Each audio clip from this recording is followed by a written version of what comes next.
A few days ago, a number of people emailed me regarding a remarkable article entitled "The 30 Tyrants," written by Lee Smith. The title refers to a group of Athenian politicians who had colluded with Sparta, which had finally defeated Athens in 404 BC after 27 years of fighting in the Peloponnesian War. Now, these 30 tyrants were not just collaborating with their conquerors. They agreed with the Spartans.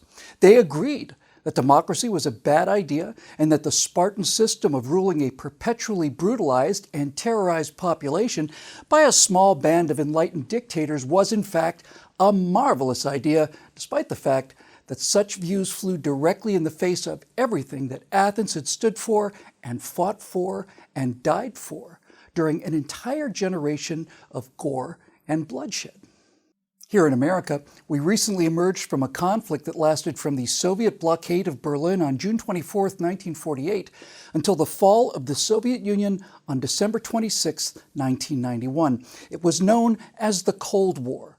15,890 days of struggle with a political and economic system antithetical to our own. The Cold War handily exceeded the Peloponnesian War by enduring for 46 years, 6 months, and 2 days. Now, to win the Cold War, the United States had to use its scientific, technological, and economic lead to continually devise qualitatively better weapons. One example of this was the acoustic silence of the American nuclear submarine, the most important single component of which was the design of the ship's propeller. But at no point during the 46 and a half years of the Cold War did American politicians turn over the manufacturing of those propellers to the Soviet Union because the Russians offered them a cheaper price for constructing them. Such an idea would have been rightfully considered sheer suicidal insanity. Not only would allowing our mortal enemies to build these critical components give them a pretty damn good idea on how to employ these incredibly expensive, top-secret technologies for their own use against United States forces, but the entire idea of paying the enemy for anything just doesn't make any sense, does it? So, why is it that so many of our key military, medical, and industrial components are manufactured in China? Well, it's because America has, after 4 notable years, returned to the political control of politicians very much like Athens' 30 tyrants, people who not only refuse to recognize a cruel and totalitarian dictatorship, but who in fact admire it.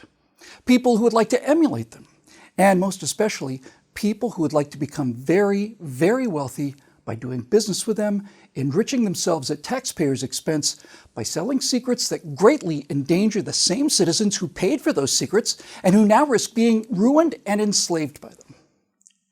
Now, the term that these elites use to describe this transnational idea is globalism.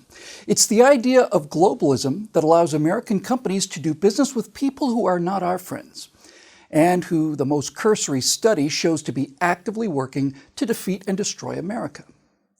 Now, there are in America political groups whose stated purpose is to destroy the United States and everything it stands for. These groups can legitimately be called anti-American. But in order to understand the globalist elite, you need to realize that these players are not actually anti-American. While they're certainly not protecting American interests, they're not actively trying to destroy the country in the same way that anti-American forces desire. It's just that when it comes to America, these American businessmen don't really feel like they have a dog in that fight. I think the best label to apply to these people is not to refer to them as anti-American, but rather as post-American.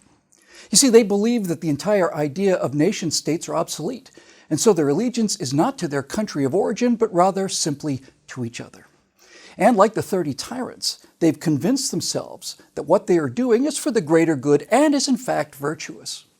Now, they achieve this by rationalizing that anyone opposed to moving critical infrastructure overseas must do so not out of patriotic concerns, but rather out of racist ones.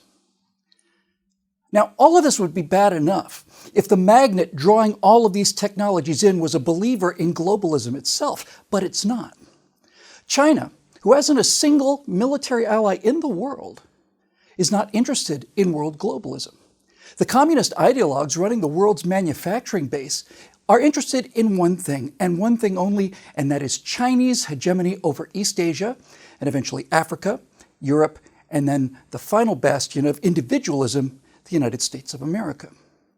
The Chinese Communist Party has openly discussed what they call unrestricted warfare, that's their term, unrestricted warfare against the United States. Now, the short form of all that is that at present, China realizes that it remains militarily inferior to the United States.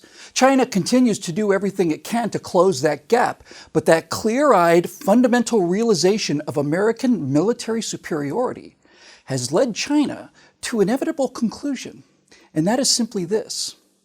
The invincibility of the American sword is predicated on the strength of the arm that wields it. And if you could weaken that arm, or the will to use it, or both, then the sword itself, as awesome and magnificent as it may be, becomes utterly useless. And that's precisely what China is doing. It's making irresistible deals to post-American globalists to move both American technological secrets and supply chains to China itself, while continuing to buy influence throughout the American economy, its politicians, and even its military and intelligence agencies. Now, here's just a handful of examples from Lee Smith's excellent article. The link to that article is in the description below. In early October of 2019, Houston Rockets general manager Daryl Morey tweeted the following: "Fight for freedom, stand with Hong Kong."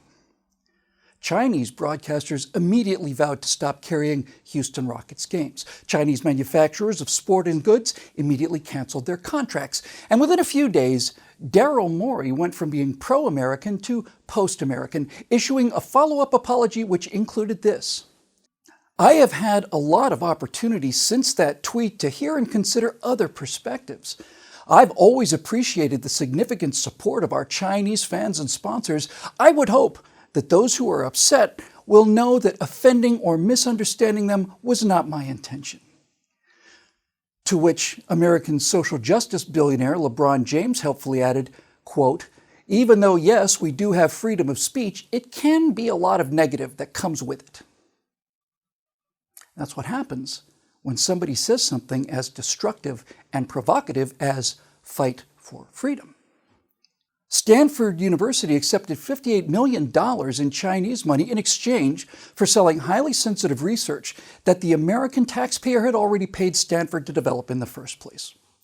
Both Harvard and Yale universities have systematically underreported the amount of Chinese money that they receive. In June of 2020, a Harvard professor decided to augment his $15 million research grant, paid for by American taxpayers like you and me, with a $50,000 per month stipend from a Chinese Communist Party institution in order to, quote, "recruit and cultivate high-level scientific talent in furtherance of China's scientific development, economic prosperity, and national security," unquote. The formerly respected Brookings Institute published a glowing article praising the Chinese communications giant Huawei. The article was funded by the Chinese communications giant Huawei. Dianne Feinstein, who back in the early 80s had begun courting Chinese money, which soon flooded into San Francisco Bay Area tech startups, had maintained a Chinese chauffeur for many years despite repeated security concerns.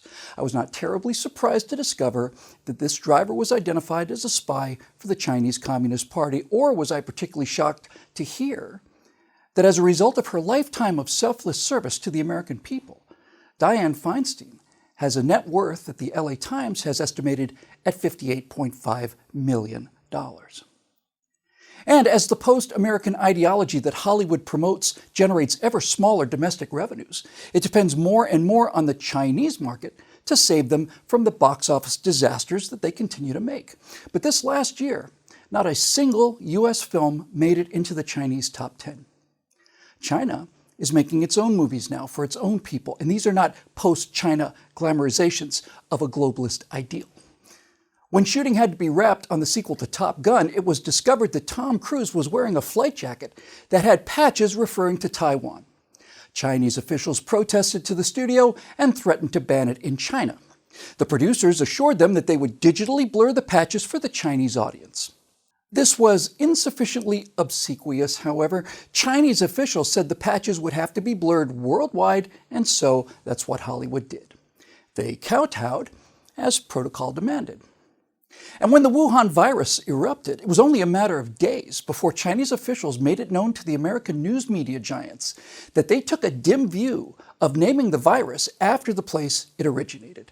Immediately, the American press not only ceased referring to COVID-19 as the Wuhan virus, they went into a full-court counterattack by bleating that anyone who called the Wuhan virus, did it out of pure racism. And we could go on and on and on.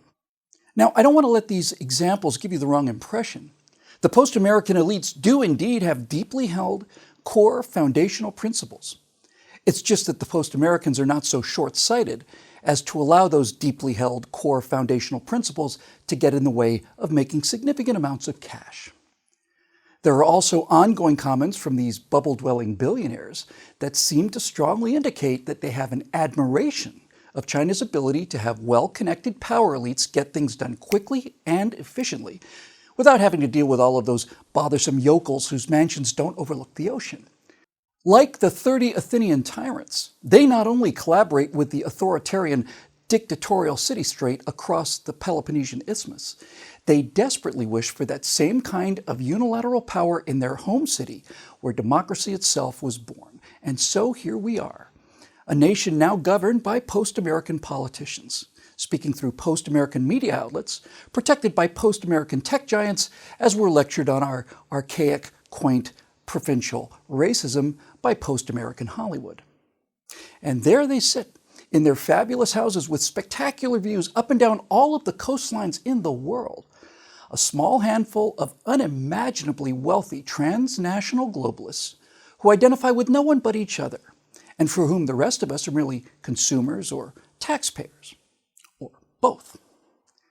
And the only player that's fully awake on this entire high-tech board is an ancient culture that has not for one moment of its existence trusted anyone or anything on the other side of their Great Wall, and who now control the arm that holds America's mighty sword, paying top dollar to make sure that it stays its hand as they scrutinize it closely in order to learn the secrets that will allow them to forge one of their own.